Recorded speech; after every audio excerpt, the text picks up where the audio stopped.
Very good morning students. मैं संजीव मिश्रा, सहायक प्राध्यापक वाणिज्य, Pentium point technical college Rewa, आपके सामने पुनः ऑनलाइन क्लास के लिए प्रस्तुत हूँ। होप सो आप सभी घर में सुरक्षित होंगे। कोविड-19 की सरकार की द्वारा निर्धारित की गई गाइडलाइंस को फॉलो कर रहे होंगे और स्वयं और अपने घर को सुरक्षित कर रख रहे होंगे। और जब आपकी अपनी पर्सनल बात आएगी तो आपकी स्किल, आपकी इफ़िशियंसी आपके आज की सिचुएशन में और इन फ्यूचर भविष्य में भी काम आएंगी। आप अपने आप को हेल्दी रखें, स्वस्थ मानसिकता के साथ रखें, तभी जाकर एक पर्सनल मैनेजमेंट के भागीदार बन पाएंगे। आज का टॉपिक है हमारा सीवी वर्गीय प्रबंध, पर्सनल मैनेजमेंट। सामान्य रूप से पर्सनल मैनेजमेंट की एक्टिविटी की अगर बात करें तो किसी भी व्यवसाय में अधिकाधिक विचारधाराओं के साथ प्रबंधकीय कुशलता को ध्यान में रखकर, वैज्ञानिक आधारों को ध्यान में रखकर, वेजेस इंसेंटिव स्कीम्स को आइडेंटिकल रखना, जो श्रमिक हैं उनकी मानसिक और शारीरिक योग्यताओं को आइडेंटिकल रखना, वेलफेयर्स एक्टिविटीज़ को ध्यान में रखना, एम्प्लॉयज़ के इंटरेस्ट और उसके पैशन को आइडेंटिकल रखना, ये सारी एक्टिविटीज़ पर्सनल मैनेजमेंट के अंतर्गत आती है। अर्थात सामान्य शब्दों में कहा जाए कि पर्सनल मैनेजमेंट कर्मचारियों का उत्तम नेतृत्व उपलब्ध होना व्यवसाय के लिए और उसका उपयोग करके कर्मचारी कल्याण और हितों को ध्यान में रखना ही पर्सनल मैनेजमेंट है। जितना बड़ा संगठन होगा, आकार जितनी ज़्यादा बढ़ेंगी, वहाँ पर पर्सनल मैनेजमेंट की रिक्वायरमेंट उतनी ज़्यादा हो जाती है। वहाँ पर industrial relation, labour relation, human relation, human engineering, labour management, man power management की रिक्वायरमेंट बढ़ती चली जाती है। इसके अतिरिक्त इंडस्ट्रियल रिलेशन एक वर्सेटाइल वर्ड है जिसके माध्यम से हम लेबर मैनेजमेंट और पर्सनल मैनेजमेंट दोनों को इन्वॉल्व करते हैं। उद्देश्य लेबर से लेकर प्रबंधकीय कार्य में लगे हुए सारे लोगों को सही ढंग से हैंडल करना, उनके स्किल का ऑप्टिमम यूज करना ही पर्सनल मैनेजमेंट के अंतर्गत आता है। पर्सनल मैनेजमेंट सामान्य रूप से यह कहा जाए कि प्रबंध का वह पहलू है जिससे एक उद्देश्य, एक श्रम साधनों का प्रभावी उपयोग किया जाता है।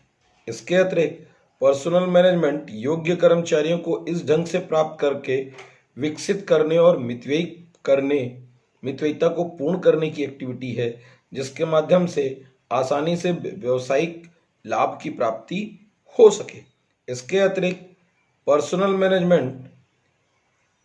मैनेजमेंट का वह ऑब्जेक्ट है जिसमें कि एक श्रम और साधनों का प्रभावी उपयोग किया जा सके। एक विचारक हैं फिलिप्पो जी, एडविन बी फिलिप्पो।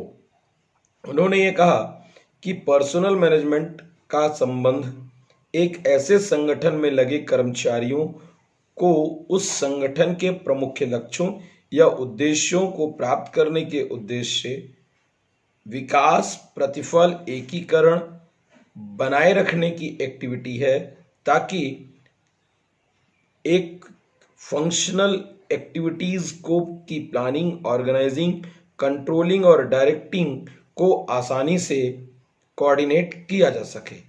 किनके बीच में? लेबर्स के बीच में।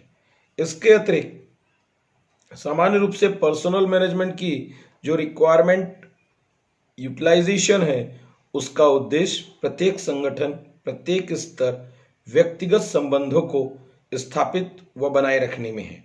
साथ में समस्त व्यक्तियों को इसका प्रभावशाली इम्प्लीमेंटेशन करना भी और सामाजिक संतुष्टि को, व्यक्तिगत संतुष्टि को, उसके स्वाभाविक कार्य वातावरण को भी बनाए रखना पर्सनल मैनेजमेंट के अंतर्गत आता है। या ये कहें कि पर्सनल मैनेजमेंट प्रबंध संबंध के संगठन का संभव सर्वोत्तम स्टाफ को प्राप्त करने की अवधारणा है, जिसके पश्चात उसकी देखभाल और उसके द्वारा बने रहने, इन एम्प्लॉयज़ के रुके रहने और उसका सर्वश्रेष्ठ योगदान देना शामिल होता है। पर्सनल मैनेजमेंट प्रबंध का एक अंग है कैरेक्टरिस्टिक्स के माध्यम से, क्योंकि इसके बगैर प्रबंध इनकम्प्लीट माना जाएगा। पर्सनल मैनेजमेंट में का उपयोग करके कर्मचारियों के हितों को यूनिफॉर्मिटी दी जाती है, एक रूपता दी जाती है। फिर कर्मचारियों को पर्सनल मैनेजमेंट के माध्यम से ट्रेनिंग, सिलेक्शन और अन्य तरह की फैसिलिटीज दी जाती हैं। पर्सनल मैनेजमेंट से एम्प्लॉयज़ और एम्प्लॉयर के बीच में हेल्दी रिलेशन बनता है। पर्सनल मैनेजमेंट के माध्यम से जो इंडस्ट्रीज में कार्य करने वाले लोग हैं वो कुछ निश्चित सिद्धांतों को इम्प्लीमेंट करते हैं, मतलब जिसको एथिक्स को समझते हैं और उसके आधार पर कार्य करते हैं। पर्सनल मैनेजमेंट के माध्यम से व्यक्तियों के उद्योग के हितों को देखते हुए अधिकाधिक योगदान प्रदान किया जाता है। अर्थात उस समय इंडस्ट्रीज का क्या फायदा है, इसको आइडेंटिकल रिप्रेजेंट करके जो व्यक्तिगत प्रबंध है, सेवी वर्गीय प्रबंध है, जो सेवाएं करता है उनके द्वारा एक तरह से सकते हैं डॉग फेड एक्टिविटीज, क्योंकि डॉग किसी भी कंडीशन में अपने मालिक का नुकसान नहीं चाहता है, इस विचार के साथ इंप्लीमेंट करते हैं। इसके अतिरिक्त पर्सनल मैनेजमेंट के स्कोप की बात करें तो इसमें सबसे जो जरूरी है वो श्रमिकों की नियुक्ति है। श्रमिकों को का अपॉइंटमेंट करना, उनको सैलरी देना, सैलरी भी अपॉइंट देना है तो उपयुक्त स्थान पर अपॉइंटमेंट करना, वो उसके योग्य है कि नहीं है, उस कार्य के लिए स्किल्ड है, एक ट्रेनिंग लिया है कि नहीं, फिर जिस कार्य में अपॉइंट किया गया है उसके आधार पर वो वेतन प्राप्त कर रहा है कि नहीं, समय पर वेतन दिलाना। फिर उनमें किसी प्रकार की अगर रिक्वायरमेंट है ऑर्गेनाइजेशन के हिसाब से तो उसको श्रमिकों को ट्रेनिंग्स देना। फिर ट्रेनिंग देने के बाद उनकी ट्रेनिंग का आउटपुट लेना कि वो जैसा काम कर रहे हैं कि नहीं, और उनको ट्रेनिंग के टाइम पर भी वेतन देना ताकि वो अच्छे से ट्रेनिंग कर सकें। फिर सेबी वर्गीय लेखों की बात करें तो पर्सनल अकाउंटिंग, इसमें सारी की सारी कितने एम्प्लॉयज़ काम कर रहे हैं, कहाँ कर रहे हैं, कैसे कर रहे हैं, उनके मतलब परफॉर्मेंस एक्टिविटीज़ को आइडेंटिकल रिप्रेजेंट किया जाता है। फिर बात करें कल्याणकारी योजनाओं की तो उनके बहुत से ऐसे भी कल्याणकारी योजनाएं हैं जिनका उद्देश्य जैसे एजुकेशन है, टीचिंग है, मतलब उनकी ट्रेनिंग के संबंध में, उनके बच्चों के पढ़ाई के संबंध में, उनके हेल्थ के संबंध में, परिवार के सारे लोगों की व्यवस्थाएं मेंटेन का, एंटरटेनमेंट करना, यानी फ्रिंज बेनिफिट्स भी उनके द्वारा दिए जा रहे हैं कि नहीं, इसकी व्यवस्था करना भी पर्सनल मैनेजमेंट के अंतर्गत आता है। फिर पर्सनल मैनेजमेंट के कुछ फंक्शंस हैं, जैसे कंसल्टेंसी रिलेटेड एक्टिविटीज़ होती है। कंसल्टेंसी से रिलेटेड का उद्देश्य एम्प्लॉयज़ और एम्प्लॉयर के बीच में हेल्दी रिलेशन बनाना है।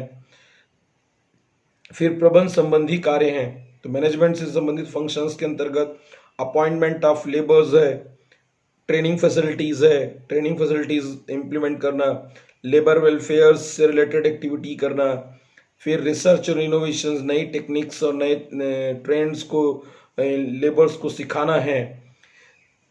फिर उनके परफॉर्मेंस अप्रेजल को एक्टिविटीज़ को देखना है, सेवी वर्गीय जो लेखे होते हैं। हेल्दी रिलेशन मेंटेन करना, बीच बीच में उनके बीच कोऑर्डिनेट करना, उनकी समस्याओं को जानना भी पर्सनल मैनेजमेंट के अंतर्गत आता है। फिर बात करें इंसेंटिव स्कीम्स की बात करें, उनको इंसेंटिव स्कीम्स इम्प्लीमेंट की जाए, उनका डॉक्टरी परीक्षा की जाए, साइकोलॉजिकली टेस्ट लिए जाएं, फिजिकली टेस्ट लिए जाएं। इन सारी एक्टिविटीज़ के माध्यम से एक हेल्दी इम्प्लीमेंटेशन कराया जाता है लेबर्स का। इसके अतिरिक्त जो ग्रुप्ड सौदेबाजी होती है उनमें उनको अवेयर दूर किया जाए, क्योंकि ऐसे में ट्रेड यूनियंस और बाकी ऐसे लोग बनते हैं जो कि संस्था का नुकसान कर सकते हैं, तो उनको ना बनने दिया जाए। बीच बीच में एम्प्लॉयज़ से बात की जाए कि आपको क्या समस्या है, क्या प्रॉब्लम है, क्या नया करना है, उनकी भी कंसल्टेंसीज ली जाए। ज़्यादा दिन तक एक पोजीशन में काम कर रहे हैं, अच्छा कर रहे हैं तो उनको प्रमोशंस दें, या फिर कुछ दिन की छुट्टी चाह रहे हैं तो लीव्स की फैसिलिटीज़ दें। इसके अतिरिक्त उन्हें किसी भी ज़्यादा लंबे तक छुट्टी नहीं लिए हैं तो उनको उसके बदले कुछ हैंडसम रिटर्न दिया जाए, जिससे कि वो बहुत ज़्यादा संस्था को प्रॉफिट्स दे सके, क्योंकि जब कोई काम करता है तो ये चाहता है कि अगर उसने 100% दिया तो उसको रिवर्ट्स मिले, इस विचार के साथ। फिर फंक्शनल एक्टिविटीज़ की बात करें तो सिलेक्शंस की एक्टिविटी आती है, ट्रेनिंग आता है, वेजेस एंड सैलरी आता है, इंडस्ट्रियल रिलेशंस है, सेफ्टी है। इन सारी चीज़ों को पर्सनल मैनेजमेंट के माध्यम से एम्प्लॉयज़ तक रिफंड करना है कि एम्प्लॉयज़ सुरक्षित रहे, हेल्दी रहे, अच्छा काम करता रहे, उसको समय पर मजदूरी मिलती रहे, उसके द्वारा जो कार्य किया गया है उस कार्य के आधार पर उसे रिटर्न मिल रहा है कि नहीं मिल रहा है, उसे एक संस्था के किस तरह की इश्यूज में या जो काम हो रहे हैं उनमें क्या समस्याएं हैं, इनको रिजॉल्व करने के लिए भी उससे सजेशन लेना चाहिए। यदि उनके द्वारा ये माना जाए कि हो गया, क्या करना है, छोटा एम्प्लॉय है और क्या कर लेगा, ऐसा विचार के साथ नहीं रखना है। उनको नए रिसर्च इनोवेशंस, नई मेडिकल फैसिलिटीज़, नई मशीनरीज को ऑपरेट करने के लिए ट्रेनिंग्स देना, लेबर के जो रूल रेगुलेशंस हैं उनको कंटिन्यू इम्प्लीमेंट करना, प्रोविडेंट फंड्स, मनोरंजन, कैंटीन फैसिलिटीज़, स्कूल फैसिलिटीज़ देना, सोशल इंश्योरेंस की फैसिलिटीज़ देना, और इसके अतिरिक्त जो मिनिमम वेजेस एक्ट है, फैक्ट्रीज एक्ट है, एम्प्लॉय सिक्योरिटीज एक्ट है, उन सारे एक्ट का सदुपयोग जानकारी देना और साथ में उन्हें ये व्यवस्था देना कि आप हमारी संस्था के साथ जुड़े रहें, आपको हमारी संस्था से अधिक लाभ होता रहेगा। इस विचार के साथ पर्सनल मैनेजमेंट की इम्प्लीमेंटेशन कर सकते हैं। अगली क्लास में हम लोग पर्सनल मैनेजमेंट के ऑब्जेक्टिव्स पढ़ेंगे। तब तक